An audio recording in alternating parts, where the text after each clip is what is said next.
कृष्ण। आज का विषय है जगन्नाथपुरी में भगवान श्री कृष्ण की क्या कोई ऐसी निशानी उपलब्ध है जिसके विषय में आज बताने जा रहे हैं आपको। अभी पिछले कुछ दिन से कुछ कारणवश किसी विशेष कार्य में लगे हुए थे जिस वजह से वीडियो नहीं बना पाए, लेकिन आज वो पूजन पूरा हो चुका है और अब जैसे ही समय मिला तो आपके लिए वीडियो लेकर आए हैं एक बहुत ही महत्वपूर्ण विषय पे कि देखिए भारत के इतिहास में बहुत सारी ऐसी जानकारी है जिसको छुपा दिया गया। बहुत सारी ऐसी जानकारी है जो जिन ग्रंथों में या जिन लिपियों में लिखे गए थे उनको गुप्त कर दिया गया, जो कि आज साधारण जन के लिए आसानी से उपलब्ध नहीं है। लेकिन क्या जगन्नाथपुरी में वास्तव में भगवान श्री कृष्ण के हृदय को स्थान दिया गया है? क्या आज भी जगन्नाथपुरी मंदिर के गर्भगृह में भगवान श्री कृष्ण का हृदय उपस्थित है? और कैसे, जब यह मान्यता रही है कि भगवान विष्णु ने जब भी अवतार लिया, चाहे वो श्री राम अवतार हो या भगवान श्री कृष्ण अवतार हो, वो सशरीर स्वधाम लौटे थे, तो क्या वास्तव में भगवान श्री कृष्ण का शरीर उपस्थित है जगन्नाथपुरी में? क्या वास्तव में श्री कृष्ण का शवदाह किया गया था? आज इसी पे जानकारी लेकर आए हैं जिससे आपको वो गुप्त रहस्य पता चले जो कि सर्वमान्य को, सर्व जन को उपलब्ध नहीं है। देखिए भगवान श्री कृष्ण का कभी भी अंतिम संस्कार नहीं हुआ था। जब भगवान कृष्ण ने, जैसा कि कहा जाता है कि वो वन में बैठे हुए थे ध्यान मुद्रा में और उनके पैर में आके जरा नामक जो शिकारी था उनका तीर लगा और फिर उनकी मृत्यु हो गई। तो इस विषय में आपको बता दें कि भगवान श्री कृष्ण का जो पूरा शरीर था वो हमारे जैसे पंच तत्वों से निर्मित नहीं था, बल्कि सिर्फ एकमात्र उनका हृदय ही ऐसा था जो कि पंच तत्वों से निर्मित था। और उसमें भी पंच तत्वों के अलावा भी अन्य पारलौकिक तत्वों से उनका हृदय बना हुआ था, यानी कि कहीं से भी किसी भी तरह से उनका शरीर हृदय को छोड़कर भी पंच तत्वों से निर्मित नहीं था और हृदय भी उनका पंच तत्वों से निर्मित नहीं था। हृदय क्षेत्र उनका जो था वो मां देवकी के रक्त और मांस से बना हुआ था। बाकी पूरा शरीर जो था भगवान कृष्ण का वो पारलौकिक तत्वों से निर्मित था, जो कि कहीं से भी पंच तत्वों में विलीन नहीं हो सकता था। क्योंकि जब मां देवकी के गर्भ में भगवान श्री कृष्ण ने अपना स्थान ग्रहण किया था, उस वक्त उस समय सिर्फ और सिर्फ उनका जो हृदय था वो मां देवकी के शरीर से निर्मित हुआ था। जैसा कि सभी जानते हैं कि भगवान श्री कृष्ण ने जब अपने प्राण त्यागे थे तो वास्तव में उन्होंने प्राण नहीं त्यागे थे। वो वन में ध्यान मुद्रा में बैठे हुए थे, जरा नामक शिकारी आया, उसने तीर चलाया। ये सभी जानते हैं, एक छोटी सी कथा बताते हैं कि तीर चलाया, भगवान श्री कृष्ण के पैर में लगा। वो आकर देखता है कि ये तो प्रभु श्री कृष्ण है, क्योंकि श्री कृष्ण को सभी लोग जानते थे, उस समय जानते थे, लोगों को पता था, हम जिनको पता था कि भगवान के अवतार हैं। और उस शिकारी को जब इसका बहुत ही ज्यादा पश्चाताप हुआ तो वहीं पे वो रोने धोने लगा भगवान श्री कृष्ण के सामने। तब भगवान श्री कृष्ण ने उन्हें, उस जरा नामक शिकारी को, सिर्फ थोड़ा सा ज्ञान दिया कि तुम पूर्व जन्म में बाली थे, राजा बाली थे, और मैंने अपने श्री राम अवतार में तुम्हारे ऊपर तीर चलाया था, उसी का फल भोगने के लिए तुमने तीर चलाया है, लेकिन मेरी मृत्यु नहीं हो सकती, मैं मृत्यु से परे हूं। और जब उसे ये ज्ञान हो गया तो उसने भगवान से मोक्ष की प्रार्थना की कि मुझे मोक्ष प्रदान करे, और भगवान श्री कृष्ण ने उसी समय उन्हें यह आशीर्वाद दिया कि तुम शरीर ही यहां से प्रस्थान करोगे, उस शिकारी को भी। और स्वयं भगवान श्री कृष्ण उसी समय ध्यान में मग्न हो गए। तीर लगने के बाद, ये ज्ञान देने के बाद, उस शिकारी को भगवान श्री कृष्ण उस समय वापस अपने ध्यान में लीन हो गए और उस शिकारी को यह लगा कि जो भगवान है अब उनकी मृत्यु हो गई है और अब मुझे इनका विधि विधान से जो है अंतिम संस्कार करना चाहिए। तब तक भगवान श्री कृष्ण के सभी जान पहचान के रिश्तेदार सभी वहां पहुंच चुके थे जो कि जीवित बचे थे। बाकी के जो रिश्तेदार थे, जैसा कि उनकी कथा एक अन्य है, पर जो जीवित बचे थे वो भगवान श्री कृष्ण के उस समय के अंतिम संस्कार में शामिल होने के लिए वहां पे उपस्थित हो गए। और उसी जरा नामक शिकारी के द्वारा भगवान श्री कृष्ण का जब वहां पे अंतिम संस्कार करने के लिए जैसे ही अग्नि दी गई, उसी समय हृदय स्थल को छोड़कर बाकी पूरा शरीर भगवान श्री कृष्ण का, शरीर भगवान श्री कृष्ण बहुत ही तेज रफ्तार के साथ, एक बिजली की चमकती हुई कड़क जैसे बिजली चमकती है उसी रफ्तार के साथ भगवान श्री कृष्ण ने अपने स्वधाम चले गए। वो अग्नि में वो नहीं जले और उनका जो हृदय था, जो कि मां देवकी के रक्त और मांस से बना हुआ हृदय था, जो कि तकरीबन 4 से 4.5 किलो से ज्यादा का उनका वजन था, वो उसी समय वहीं पर रह गया, बचा रह गया। और बाकी श्री कृष्ण जो थे वो स्वधाम चले गए अपने वास्तविक रूप में। भगवान श्री कृष्ण स्वधाम लौट गए, उसी समय जरा नामक जो शिकारी था वो भी शरीर बैकुंठ धाम को चला गया। तो ये जो सारी घटनाक्रम हुई, इसमें ये हुआ कि जो भगवान श्री कृष्ण का हृदय, अब वो 4 से 4.5 किलो ऐसा कोई निश्चित वजन नहीं है, पर हाँ ये था कि उसका वजन काफी था, एक जितना एक बच्चे का होता है। अब आज के समय में जो गर्भ होता है उसका जो वजन होता है, एक जन्म के समय जो एक शिशु होता है उसका जो वजन होता है वो 1.5-2 किलो से लेकर 4-4.5 किलो तक रहता है। लेकिन उस समय जो एक सामान्य व्यक्ति के, सामान्य मनुष्य की जो ऊंचाई होती थी वो तकरीबन 10 फीट की होती थी। तो उनका जो उस समय गर्भ का जो वजन होता था वो 4-4.5 किलो से शुरुआत होती थी और 6-6.5-7 किलो तक का वजन होता था गर्भ का। और हृदय मात्र जो होता था उसका वजन भी 2-2.5 किलो से ज्यादा का होता था ऊंचाई के अनुसार। तो उस समय भगवान श्री कृष्ण का वही 2 किलो से 4.5 किलो के बीच का जो हृदय था, जो कि जला नहीं था, क्योंकि वो जो था देवकी से निर्मित हुआ था, मां देवकी के मांस से वो निर्मित हुआ था। तो उसे छोड़ के बाकी श्री कृष्ण का जो रूप था वो स्वरूप पाकर, यानी विष्णु रूप पाकर वो अपने बैकुंठ धाम को उसी समय चले गए थे। लेकिन जो हृदय स्थल उनका बच गया था उसका फिर विसर्जन कर दिया गया था समुद्र में। और वही हृदय स्थल जो था कथाओं के अनुसार, मान्यताओं के अनुसार, कि जगन्नाथपुरी के घाट पर वही किनारे पर वही जो स्थल था उनका हृदय था, उसी को प्राप्त करके और जगन्नाथपुरी के मंदिर में गर्भगृह में उसकी स्थापना कर दी गई। ये वही हृदय है जो भगवान श्री कृष्ण का वास्तविक हृदय है। और ऐसी मान्यता है कि ये हृदय आज भी धड़क रहा है, ये आज भी धड़कता है, ये आज भी जीवित है। इसकी मृत्यु नहीं हुई, क्योंकि भगवान के अंश की मृत्यु कभी नहीं होती है। जैसे कहते हैं कि भगवान शिव की जो शिवलिंग होती है, भगवान शिव की जो शिवलिंग होती है वो जीवित होती है, वो जागृत होती है, सदैव जागृत होती है, उसकी ऊर्जा बहुत ज्यादा होती है।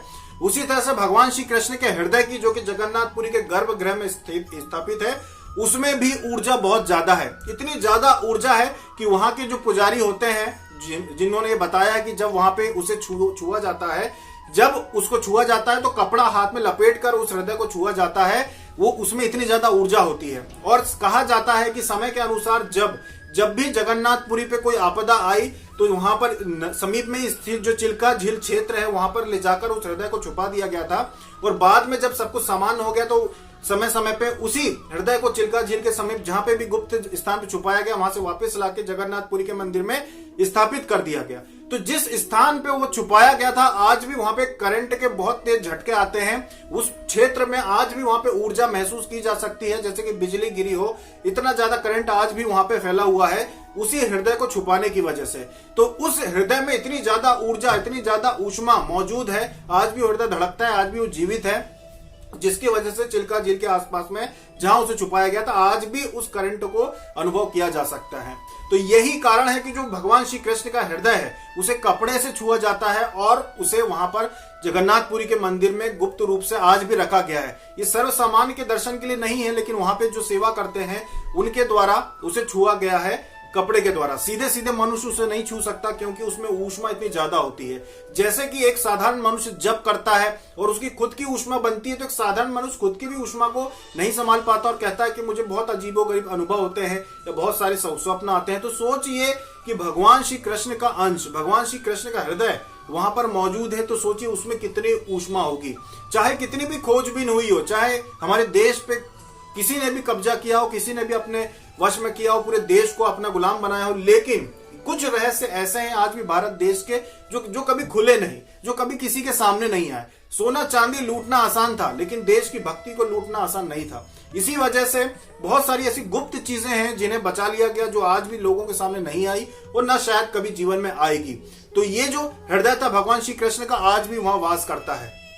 तो कहा जाता है कि भगवान जो श्री कृष्ण थे उनका अंतिम संस्कार हुआ नहीं था। जैसे कि भगवान श्री राम थे, जब उन्होंने स्वधाम गमन किया था तो सिर्फ वो सरयू नदी में जाके खड़े हुए थे, उनके चरण जो थे बस वो नदी में गए थे, वो प्रणाम उन्होंने किया और विष्णु रूप धारण करके वो वहां से चले गए। वो पानी में डूबे नहीं थे, उन्होंने पानी के अंदर नहीं गए थे, डूबे नहीं थे वो। उसी तरह से भगवान श्री कृष्ण को भी जब अंतिम संस्कार के लिए अग्नि दी गई तो वो अग्नि में जले नहीं थे, बल्कि उसी समय वो बहुत ही तीव्र रफ्तार से, बहुत ही तेज गति से वो स्वधाम लौट गए थे। और तुरंत उनके जाने के बाद जो वहां पे वो शिकारी मौजूद था वो भी बैकुंठ लोक चला गया था सशरीर, और बचा हुआ जो उनका हृदय था उसका विसर्जन कर दिया गया। तो ये स्थिति थी। तो भगवान श्री कृष्ण जिन तत्वों से निर्मित होकर, जिन तत्वों के साथ वो आए थे, उन्हीं तत्वों के साथ वो वापस चले गए। उनका शरीर, ऐसा कहा जाता है कि पंच तत्वों से निर्मित नहीं था, और जो शरीर का एक हिस्सा, एक टुकड़ा उन्हें मां देवकी से मिला था, उसी से उनका हृदय का निर्माण हुआ था, वही उन्होंने यहाँ छोड़ गए, जो कि जीवित है, आज भी जीवित है, आज भी धड़कता है। तो इस तरह से भगवान श्री कृष्ण की कभी मृत्यु नहीं हुई थी, बल्कि वो सशरीर अपने जिन तत्वों के साथ वो आए थे उन्हीं के साथ वो जीवित लौट के चले गए थे। जैसे कि श्री राम की भी मृत्यु नहीं थी, वो भी सशरीर अपने स्वधाम लौट गए थे। तो यही रहस्य है भगवान श्री कृष्ण के हृदय का, कि आज भी वो जगन्नाथपुरी में स्थापित है, आज भी वो है। और जब तक ये पृथ्वी रहेगी, जब तक हमारा इस प्रकृति का, जब तक प्रलय नहीं आ जाएगा, तब तक वो यहीं पर रहेगी। जैसे कि आपने कहा होगा, सुना होगा कि इस समय धरती पर हनुमान जी एकमात्र ऐसे जीवित भगवान है जो कि इस धरती पे मौजूद है। तो ये बात जो है, इसके साथ ये भी आप जान लीजिए कि भगवान श्री कृष्ण का हृदय भी जो है आज भी जीवित इसी धरती पे मौजूद है। भगवान हनुमान जी को कोई ने देखा नहीं है, बहुत लोगों ने देखा होगा, तो प्रत्यक्ष रूप से आप ये नहीं जानते कि उनका स्थान कहाँ है या वो कहाँ मौजूद है। लेकिन भगवान श्री कृष्ण के हृदय को जिसको भी अनुभव करना हो वो जा सकता है जगन्नाथपुरी, और वहां के प्रांगण में आप जाके, जो भी कृष्ण भक्त होते हैं, जो भगवान श्री कृष्ण को अपने हृदय में धारण करते हैं, वो उनकी उपस्थिति को वहां पे आज भी अनुभव कर सकते हैं। जब आप उस प्रांगण के चारों ओर परिक्रमा करते हैं या वहां बैठकर आप ध्यान लगाते हैं, प्रांगण में आप एक साइड बैठ जाइए, ध्यान लगाने वाले बैठते हैं, जगह होती है, अब वहां जाके बैठ जाइए, आप ध्यान लगाइए, आपको उनकी उपस्थिति वहां पे अनुभव होगी। क्योंकि भगवान श्री कृष्ण का हृदय आज भी वहां निवास करता है, आज भी उसको आप अनुभव कर सकते हैं। और उसकी ऊर्जा इतनी, जितनी भी आपने जगन्नाथपुरी के विषय में, चमत्कारों के विषय में सुना होगा कि क्या क्या चमत्कार होते हैं वहां पे, कि क्यों वहां पे हवाएं उल्टी बहती है, क्यों वहां पे झंडा उल्टा वहां पे तैरता है, हवा में उल्टा लहराता है। तो जो भी चीजें आपने वहां पे अनुभव की हैं, वो सारी की सारी उस हृदय से निकलने वाली ऊर्जा की वजह से ही है, कि उस हृदय में इतनी तेज ऊर्जा, आज भी इतनी ऊर्जा है कि उसी की वजह से सारे चमत्कार जो है वहां पे अनुभव करते हैं, होते हैं। लेकिन ये सारी चीजें हमेशा से गुप्त रही, जो दुनिया के सामने नहीं आई। दुनिया ने, विज्ञान ने जितनी भी चीजें आज आविष्कार की हैं, वो कहीं ना कहीं नकल है भारत की संस्कृति की। भारत में सारी चीजें वेदों में, शास्त्रों में दी गई थी। भारत में कह सकते हैं कि विज्ञान की खोज जो शुरुआत कहते हैं वो भारत से ही हुई थी। भारत विश्व गुरु था, लेकिन समय के साथ जब यहाँ पे दूसरों के हम गुलाम हो गए, भारत देश दूसरों का गुलाम हो गया, तो यहाँ पे किसी भी प्रकार की खोज, इन्वेंशन जो कहते हैं आप, इन्वेंशन, खोज, किसी प्रकार की सारी चीजों पे पाबंदियां लग गई थी। कि यहाँ पे पूरी तरह से जितने भी बुद्धिजीवी थे सबको रोक दिया गया, कि आप एक ऐसा भ्रम फैला दिया गया कि जो भारत है वो सिर्फ कृषि प्रधान देश है, और एक प्रकार का ठप्पा लगा दिया गया कि ये जो भारत है ये सिर्फ खेती किसानी वाले लोगों का देश है। जबकि वास्तव में भारत जो था वो बहुत ही ज्यादा विश्व गुरु कह सकते हैं, उतना उन्नत था और उन्नति पे आगे बढ़ता। लेकिन रोक दिया गया हमारे यहाँ की उन्नति को सिर्फ यही करके कि किसी भी प्रकार की खोज पे, अगर आप इसकी जानकारी जुटाएं, या बहुत सारे लोगों को जानकारी होगी कि अंग्रेजों के आने के बाद किसी भी प्रकार की खोज पे, किसी भी प्रकार के इन्वेंशन पे पाबंदियां थी, जेल भेज दिया जाता था, मार दिया जाता था, गायब कर दिया जाता था। इसी वजह से भारत जो पिछड़ गया, वरना आज भारत पूरी दुनिया में सबसे आगे होता, और हो सकता है, और होगा, आगे चल के होगा। और वास्तविकता में आज भी देखा जाए तो बहुत सारी ऐसी चीजें हैं जिन पर दूसरे देशों का कब्जा है। बहुत सारी इन्वेंशन जो है वो भारत में आप नहीं कर सकते, आपको किसी प्रकार की सहायता नहीं दी जाएगी, या अगर आप करेंगे तो आपको आज भी, अगर आप जानकारी जिनको होती है कानून की, अगर आप देखेंगे तो आज भी आप भारत में बहुत सारी ऐसी इन्वेंशन है जो आप अगर करने की कोशिश करेंगे या करेंगे तो आपको जेल में डाल दिया जाएगा। यहाँ तक कि अगर कोई फ्री में बिजली बना ले, अगर जो कहते हैं फ्री में अगर कोई बिजली बनाने का कोई ऐसा यंत्र बना ले, या फिर आप किसी भी नदी पे या कहीं भी जाके फ्री में अगर बिजली बनाने का प्रयास करते हैं, तो उसमें भी बहुत सारे ऐसे कानून हैं जो आपको हो सकता है कि बंदिश में डाल दें या आपको मुसीबत में डाल दें। तो भारत में आज भी जो उन्नति है वो कहीं ना कहीं रोक दी गई है। तो यही कारण है कि बहुत सारे ऐसे, जैसे कि हमने आपको अभी बताया कि जगन्नाथपुरी में भगवान श्री कृष्ण का हृदय आज भी जीवित है। तो बहुत सारे ऐसी रहस्यमय चीजें हैं जिनको छुपाया गया, बचाया गया पूरी दुनिया से। लेकिन भारत में ये वास्तविकता है कि भारत जो विश्व गुरु था, विश्व गुरु है, और आगे भी चल के विश्व गुरु ही रहेगा। यहाँ पर ऐसी अलौकिक शक्तियां हैं कि आपको दुनिया के किसी कोने में जाने की आवश्यकता नहीं है। अगर आपको किसी भी प्रकार की रिसर्च करना है, उन्नति करना है अपने आध्यात्मिक जीवन में या फिर भौतिक जीवन में, तो आप भारत में रिसर्च करें। अब भारत में ही जाएं और देखें कि चमत्कार कैसे हैं। आखिर उज्जैन के महाकाल में क्या है, अगर जगन्नाथपुरी में क्या है, ये शक्तियों को अगर आप जानेंगे, समझेंगे, ऐसे लोगों से मिलेंगे जो आध्यात्मिक मार्ग पे चलते हैं, तो आपको ऐसे रहस्य पता चलेंगे कि क्या क्या मौजूद है। तो भगवान श्री कृष्ण के जितने भी भक्त होते हैं वो अगर अनुभव करना चाहते हैं भगवान श्री कृष्ण के अनुभूति, कि भगवान श्री कृष्ण तो द्वापर में थे, अब आज हम अगर भगवान श्री कृष्ण को जीवित रूप में अनुभव करना चाहते हैं, अगर आप चाहते हैं कि आपके 100-150 मीटर के दायरे में भगवान श्री कृष्ण मौजूद हो तो आप जगन्नाथपुरी जाइए। आपको वहां पे अनुभव होगा कि आप जब प्रांगण में जाएंगे आपको अनुभव होगा कि आपके 100 मीटर के दायरे में कहीं ना कहीं भगवान श्री कृष्ण जीवित रूप में, उनका हृदय जो जीवित रूप में उपलब्ध है और आप उस अनुभूति को अनुभव कर पाएंगे और प्रसन्नता आपको अवश्य होगी।